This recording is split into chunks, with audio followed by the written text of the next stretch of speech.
আমারে 9 টাকা ভিক্ষা দেন, আমারে 5-10 টাকা ভিক্ষা দেন আপনারা। কিরে ছোকরা, মন খারাপ নাকি? বলে আর কি হবে বলো, আমাদের মতো মানুষের তো মন খারাপ হওয়াটাও বারণ। কেন, কি হয়েছে? বোঝাতে পারবো না তোমায়, কিংবা বলতে পারবো আমি নিজেই বুঝতে পারছি না।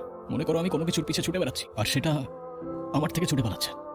আমার কি করা উচিত? জীবনের সব হিসাব মেলাতে আসিস না। জীবনের সব হিসাব এক পাল্লায় থাকে না।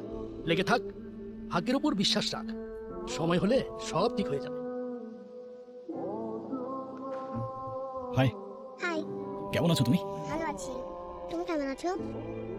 আমিও ভালো আছি। তুমি একা একাই খেলছিলে? হ্যাঁ। আচ্ছা, নাম কি তোমার? আয়াত। একটা উইশ আছে, কি কি আমার ছোট্ট কিউট একটা মেয়ে বেবি হবে, আর ওর নাম কি রাখবো জানো? কি? আয়াত। তুমি কি আমার সাথে খেলবে? হ্যাঁ, খেলবো তো। চলো খেলি।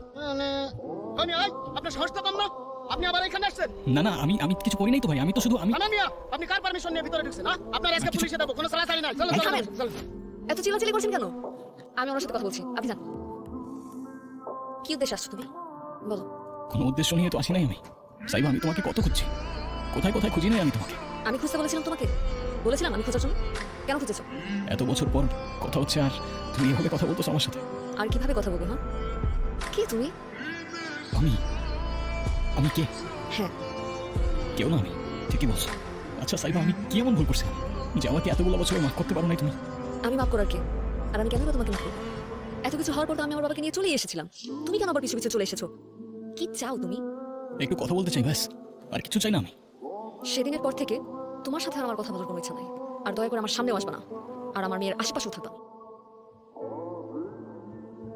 ভালোবাসা মানুষকে কাছে নিয়ে আসে, কিন্তু সেই ভালোবাসায় ঘৃণা চলে এলে এর থেকে বাজে ফিলিংস হয়তো এই দুনিয়াতে নেই। সেদিনের পর থেকে আমার জন্য ওর মনে শুধুমাত্র ঘৃণা রয়ে গেছে। কিন্তু সেদিন কি হয়েছিল সেদিন? হ্যালো ভাই, আমার ওয়াইফ খুব অসুস্থ, গল ব্লাডারের টিউমার, এখনই অপারেশন করা দরকার। আমার পেনশনের টাকাটা এই মুহূর্তে না পেলে অনেক দেরি হয়ে যাবে ভাই। আরে কি বলেন ভাই, সেই একই কথা কবে থেকে শুনতেছি। আর আমার ওয়াইফ যদি না থাকে তাহলে আমি টাকা দিয়ে কি করবো বলেন? ভাই আপনার পায়ে ধরি, আমাকে একটু সাহায্য করেন, একটু দয়া করেন ভাই প্লিজ। মানে শওকত সাহেবের সাথে আমার সমস্যা থাকবে কেন? কি বলছেন ভাই?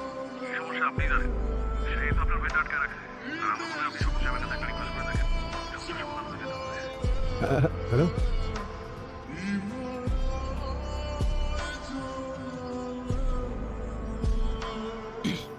হ্যাঁ সাইবা, হ্যালো। আমি তোমার কি ক্ষতি করেছিলাম সালমান? ক্ষতি মানে কি বলছো?